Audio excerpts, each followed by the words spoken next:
That's fine? Okay. Thank you for that. Kapartner, magandang hapon po. So kausap natin ngayon si Ma'am Katie Duterte, ang bunsong anak po ng ating mahal na dating Pangulong Rodrigo Duterte. Ma'am, kumusta po ang pagbisita mo kay Tatay? Okay naman, it's the same. He's still in good spirits. Of course, you know, he always portrays this macho persona. Ganun pa rin siya. And of course, I started with giving him a massage again. Because ever since I was a little girl, we would have massages together since I grew up sleeping beside him. So, ayun, I gave him a massage. We talked about the family, and I talked about Mira, our baby girl, because it's her birthday today. So, yes, ma'am. In a week. So yeah, he is happy to, and he asked if there are people still waiting here outside. Pinatanong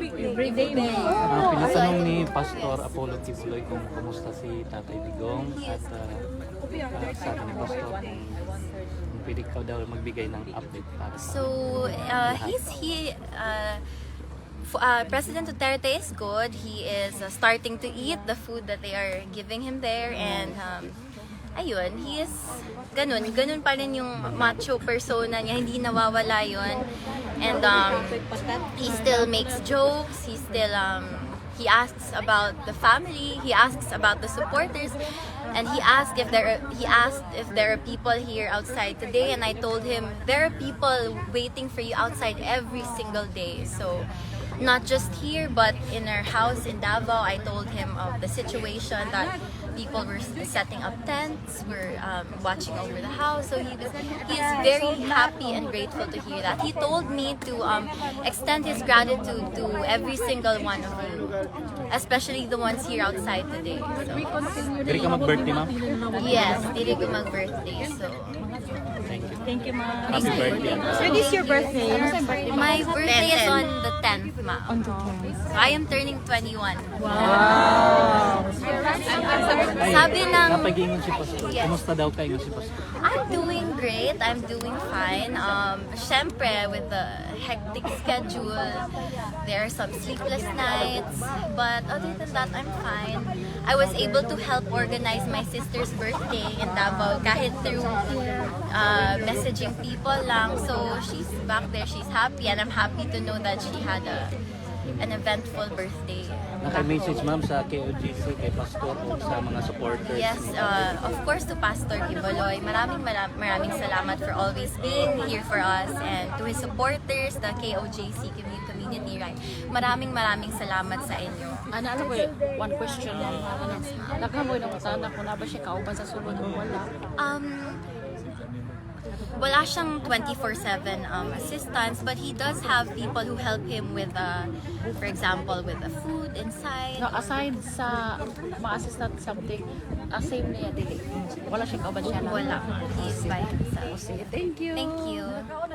Dito bulad Unfortunately, not ma'am. Not bulad, but he told me a while ago he was able to eat fried rice. Fried rice.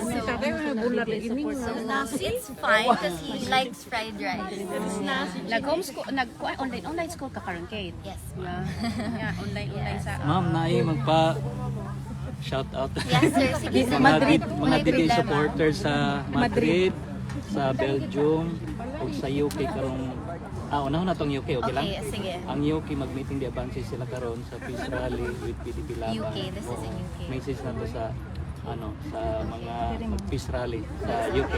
Ang sunod ang Belgium sa Isa-isa ho na to. Okay lang, isa-isa ho? Yes, no Dire problem. So the first one is for the UK. okay, no. Hi to the Filipino communities in the UK. I am Veronica Duterte, the daughter of former President Rodrigo Duterte. I would like to express my heartfelt gratitude to your unwavering support and solidarity that you have shown during this tough time. My family and I are very grateful for all of you, every single one of you. And I hope and I pray that we do not stop until he is home. Maraming salamat sa inyo. Belgium, ma'am. Okay. Kasi both street daw sila PDP Laban. Thank you, sir. Sige. Hi, to the Filipino communities in Belgium. I am Veronica Duterte, daughter of former President Rodrigo Duterte. I would like to extend my gratitude to every single one of you for continuing the support for my father and for the whole family.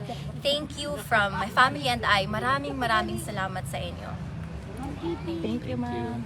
For Norway, please. Yes, ma'am. For Norway, please. Okay, hi, to the Filipino communities in Norway. I am Veronica Duterte, the daughter of former President Rodrigo Duterte. I would like to express my heartfelt gratitude to every single one of you who have been there since day one, throughout my father's political journey and until now. Maraming salamat sa inyo. Thank you. Pahabol, ma'am, ang Madrid, Spain o Barcelona. Madrid. Kadaghan. Sige. So, isa-isawan na Hindi to. supporters. Sige lang, no Spain na problem. lang, Spain. Sige, Madrid, Spain. Spain. Okay. O So, Barcelona. Tinguban na lamang, Barcelona. Okay, so to the Filipino communities in Madrid, Spain, Madrid and Barcelona, to the Filipino communities in Spain, I am Veronica Duterte, daughter of former President Rodrigo Duterte. I would like to express my heartfelt gratitude to every single one of you. And maraming salamat sa unwavering support niyo. Walang tigil na pagsuporta from day one until now. Thank you very much from my family and I. Thank you, ma'am. Thank you. Sige, ma'am. Hi to the Filipino communities in New York. I am Veronica Duterte, daughter of former President Rodrigo Duterte. I would like to express my heartfelt gratitude to every single one of you who have shown unwavering support for my father and the whole family since day one until now. Maraming salamat sa inyo. Thank you, Ma'am Kay. Thank you. Denmark. Denmark and Sa mga del norte. sige, so lahi na to. Sorry, are you Bisaya, ma'am? Bisaya. Okay, sige, lahiun na to, ma'am. Sige. So, we'll go for Denmark first. Okay. Hi to the Filipino communities in Denmark. I am Veronica Duterte, daughter of former President Rodrigo Duterte. And I would like to express my heartfelt gratitude to every single one of you who's been there since day one. Thank you for the unwavering support and solidarity. We love you, my family and I. Maraming salamat sa inyo. Sambuanga del Norte. Okay. Last na ma'am. Okay lang. Sige. Okay, so to the Filipinos there in Zamboanga del Norte, maraming salamat sa inyong mga kababayan. Salamat sa suporta at pagmahal niyo sa aking ama and sa pamilya namin. Maraming salamat po. Thank you, ma'am. Salamat, ma'am. Ay, picture, ma'am? Picture ako. Malapit ka mo. Balik-balik. Picture na lang. Picture lang. Thank you po.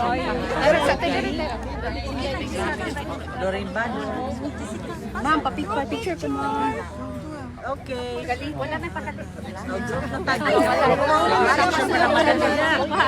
Pagaw na tao na sikitin ka ng tinubag. Tinagal pa yun. Pero pa tayo na. 200 kilometers.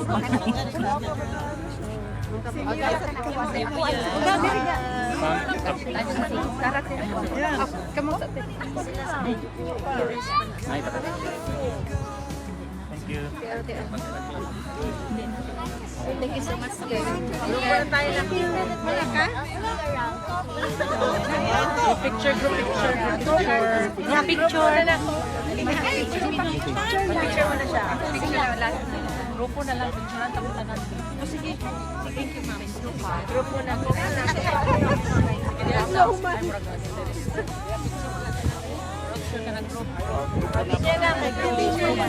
Picture na. Picture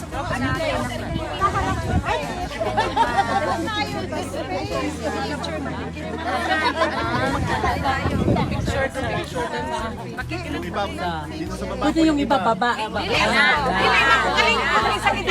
Ako makikita talaga ako. Duterte.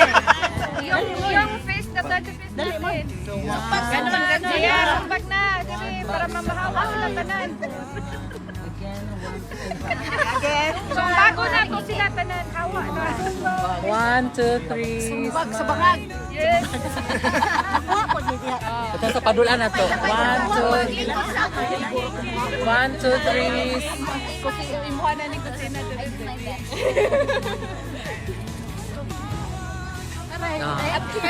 O, grab na lang mo pa. Thank you. May time.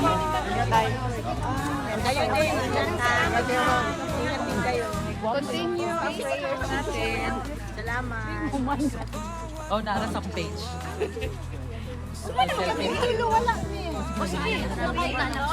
Oh, kita na po kani. Kaya nakakita ani. Ready? Sumingit, may sumingit. Api na ko. Picture ko ba? Napit ko ba? Dali na ko na. O, dali, anak na. Oh, sige, ready? 1, 2, 3. Okay, 1, 2, 3.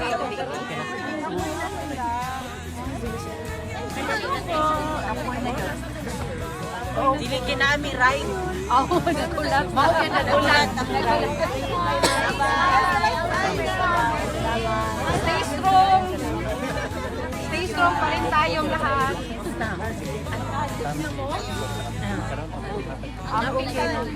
Okay, magandang hapon po mga kapartner.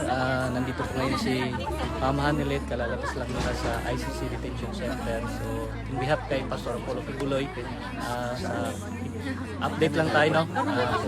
Kung ano yung mga kaganapan sa kanyang pagbisita sa loob po ng ICC Detention Center. Ma'am Hanilet.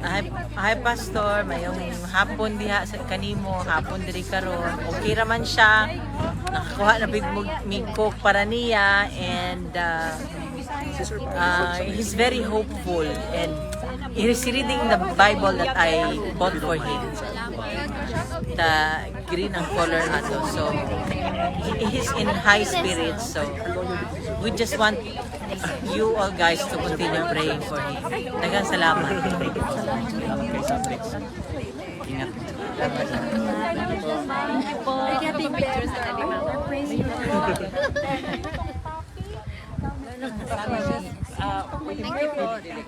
Nakli na. Kami Giselle pa rin. Sakay ng gem. Hindi daw niya kayo makontak sa messenger. Duterte! Hi sa mga kababayan ko sa Negros Oriental. Ako si Veronica Duterte, daughter of former President Rodrigo Duterte. I would like to express my heartfelt gratitude for every single one of you for showing unwavering support and solidarity since day one.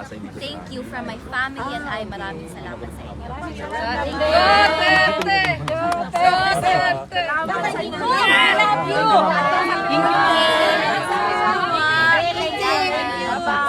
Salamat sa support. Durag tangan namin kasi nakahiya. Ingat po.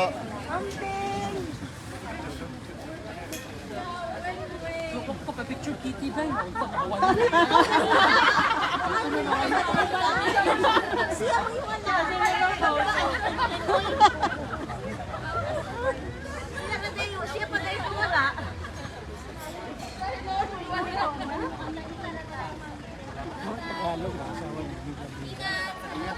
Bye! Bye-bye, kids! Uy, asam to kung tubig na pangbubo at bumoda.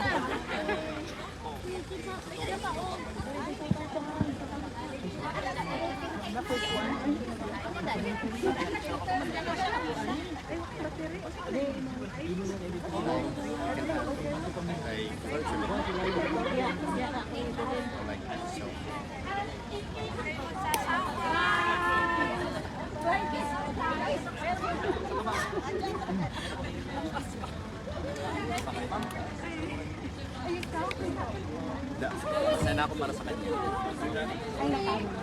Ay, okay.